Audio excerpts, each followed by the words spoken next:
আসসালামু আলাইকুম everyone, welcome back to my channel Shahnaz diary. আমি শাহনাজ রহমান রত্না বলছি শাহনাজ ডায়েরি চ্যানেল থেকে। আজকের এই এপিসোডটিতে আমি শেয়ার করব কিভাবে 7 মাস বয়স থেকে 2 বছর বয়সী বাচ্চাদের বাসায় চিকেন স্টক বানিয়ে সেটা তাদেরকে খাওয়ানো যায় এবং বেশ কিছুদিনের জন্য প্রিজার্ভ করে রাখা যায় সেই রেসিপি। চিকেনে লুকিয়ে রয়েছে অনেক গুণ। চিকেন শরীরে প্রচুর পরিমাণে প্রোটিনের উৎস যোগায়। মাংস বেশি শক্ত করার জন্য প্রোটিন প্রয়োজন। মুরগির মাংসে মেলে কোলিন, যা স্মৃতিশক্তি ও মস্তিষ্কের অন্যান্য কাজ সঠিকভাবে সম্পাদন হওয়ায় সহায়তা করে। মুরগির মাংস থেকে পাওয়া যায় ভিটামিন B12, যা স্মৃতিশক্তি বাড়াতে সাহায্য করে। মুরগির মাংস হৃদযন্ত্রের জন্য উপকারী খাবার। মুরগির মাংসে থাকা ভিটামিন A, D এবং B এর মতো উপাদান আমাদের সুস্বাস্থ্য নিশ্চিত করার কাজে খুব গুরুত্বপূর্ণ ভূমিকা পালন করে থাকে। এর ফলে আমাদের দৃষ্টিশক্তি উন্নত হয়, হাড় শক্তিশালী হয়, নতুন মাংসপেশি গঠনে সাহায্য হয় এবং সর্বোপরি ইতিবাচক প্রভাব পড়ে। যেহেতু 7 মাস থেকে 2 বছর বয়সী বাচ্চারা চিবিয়ে খাওয়ার ব্যাপারে অতটা কেয়ারফুল হয় না বা আগ্রহী হয় না, তাই চিকেন স্টক বানিয়ে যদি তাদের বিভিন্ন খাবারের সাথে এই চিকেন স্টকটা অ্যাড করা হয় তাহলে আপনি নিশ্চিত হতে পারেন যে চিকেনের সমস্ত পুষ্টিগুণই বাচ্চা পাচ্ছে। এখানে আমি 2টা মিডিয়াম সাইজের দেশি মুরগির বাচ্চা কেটে বেছে ধুয়ে পরিষ্কার করে নিয়েছি। এবার একটি পাত্রে এই মাংস সবটুকুন আমি এই পাত্রে দিয়ে এখন চুলায় বসিয়ে দিব। পানিটা দিব এমন পরিমাণে যাতে করে মাংসটা খুব ভালো করে কুক হয়ে যায় এবং ভিতর থেকে সব পুষ্টিগুণ বের হয়ে আসে। তো এখানে 1 লিটার পরিমাণ পানি যদি দেয়া হয় সেটা আমি কুক করার পর হাফ লিটারে কমিয়ে আনবো।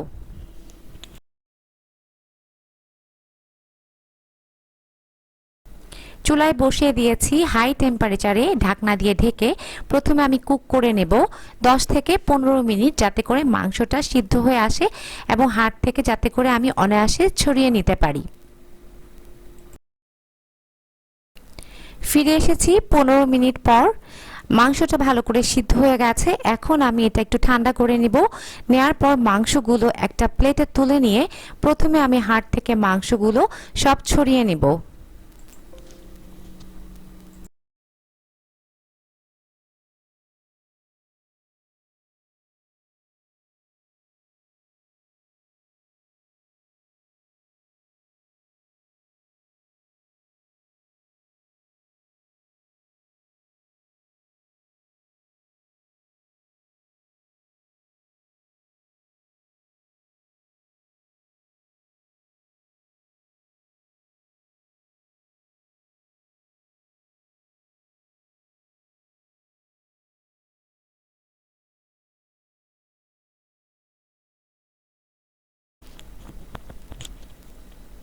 মাংসগুলো তুলে নেওয়ার পর যে পানিটা থেকে গেল সেটা আমি ঢাকনা দিয়ে ঢেকে কিছুক্ষণের জন্য আলাদা করে সরিয়ে রাখছি, কারণ এখন আমি মাংসগুলো ছড়িয়ে নিব এবং হাড়গুলো আলাদা করে নিয়ে সেগুলো একটু ছেঁচে নিব।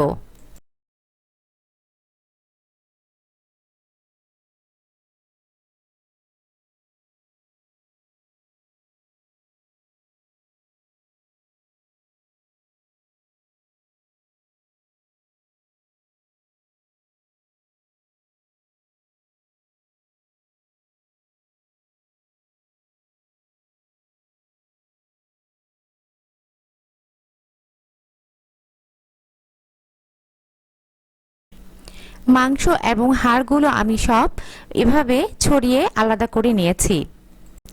এবারে হাড়গুলো আমি খুব ভালো করে ছেঁচে ছেঁচে এর ভেতরের ক্যালসিয়ামগুলো যাতে ইজিলি বের হয়ে আসে সেভাবে ছেঁচে নিচ্ছি, কারণ এভাবে যদি হাড়গুলো ছেঁচে নেওয়া হয় তাহলে ভিতরের ক্যালসিয়ামগুলো খুব ভালোভাবে বের হয়ে আসে। এবারে আমি এই ছেঁচে নেওয়া হাড়গুলো একটা আলাদা পাত্রে অল্প একটু পানি দিয়ে জাল করে নেব, এতে করে এর সমস্ত ক্যালসিয়াম এবং অন্যান্য পুষ্টিগুণগুলো বের হয়ে আসবে। আলাদা একটি পাত্রে যেটাতে আমি হাড়গুলো তুলে নিয়েছি সেখানে আগে যে সিদ্ধ করে রাখা যে পানিটা ছিল সেই পানিটা আমি এখানে একটু দিয়ে দিচ্ছি এবং এই পানিটা দিয়েই আমি এই হাড়গুলো 5 থেকে 6 মিনিট ভালো করে জাল করে নেব।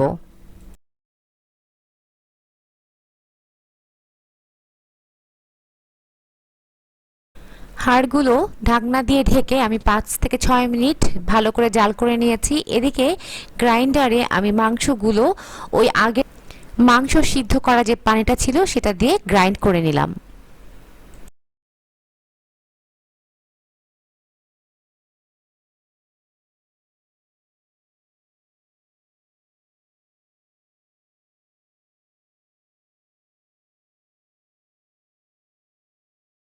এবারে ওই যে প্রথম যে পাত্রে আমি সে মাংস সিদ্ধ করা পানিটা রেখেছিলাম ওর মধ্যেই এই হাড়টুকুর নির্যাস আমি ছেঁকে নিলাম স্ট্রেনার দিয়ে।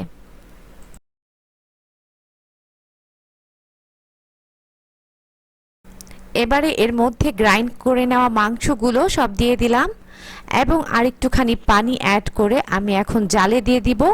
5 থেকে 10 মিনিট জাল করলে বলক উঠে আসবে, আর বলক উঠে আসার আগে আগে আমি এর মধ্যে দিয়ে দিব পেঁয়াজ, আদা আর রসুনের পেস্ট 2 চা চামচ পরিমাণ।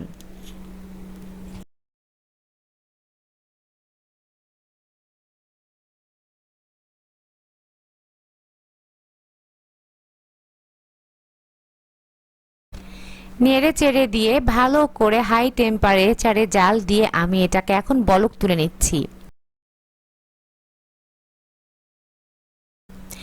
এই তো আমার রান্না প্রায় শেষের দিকে। এখন আমি এই নির্যাসটুকু মাংস শুদ্ধ যেই চিকেন স্টকটা এটা আমি স্ট্রেনার দিয়ে ছেঁকে নিচ্ছি। এই ছেঁকে নেওয়ার পরেই যে নির্যাসটা আমি পাবো এটাই হবে হচ্ছে চিকেন স্টক, যেটাতে মুরগির মাংসের সমস্ত পুষ্টিগুণগুলো অনায়াসেই শিশু তার খাবারের সাথে পেয়ে যাবে যদি এটা দিয়ে রান্না করা হয়।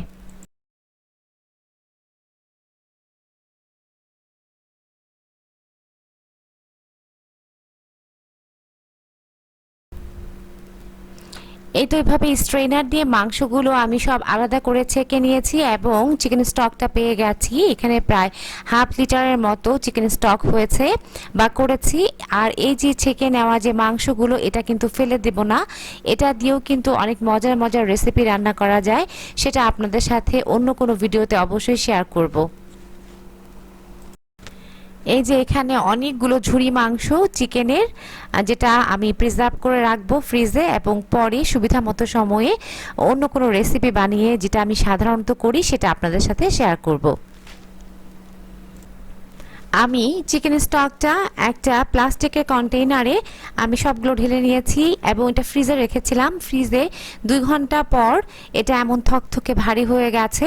আপনি চাইলে এই চিকেন স্টকটা আইস ট্রেতে করে ছোট ছোট কিউব করে প্রিজার্ভ করতে পারেন এবং বাচ্চার বিভিন্ন খাবার আইটেমের সাথে এই চিকেন স্টকটা অ্যাড করে বাচ্চাকে মুরগির সমস্ত পুষ্টিগুণ তাকে খাবারের সাথে অনায়াসেই দিয়ে দিতে পারেন।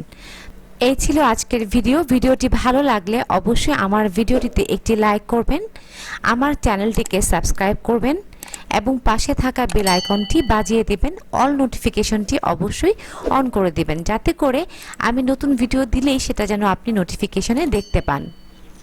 চিকেন স্টক তৈরি করবার পর যে মাংসটা থেকে যায় সেটা দিয়ে আমি কি কি রেসিপি তৈরি করি সেটা দেখতে অবশ্যই আমার চ্যানেলের সঙ্গেই থাকবেন। আপনারা অনেক অনেক ভালো থাকবেন, আমাদের জন্য দোয়া করবেন। সবাইকে অনেক অনেক ভালোবাসা। আসসালামু আলাইকুম।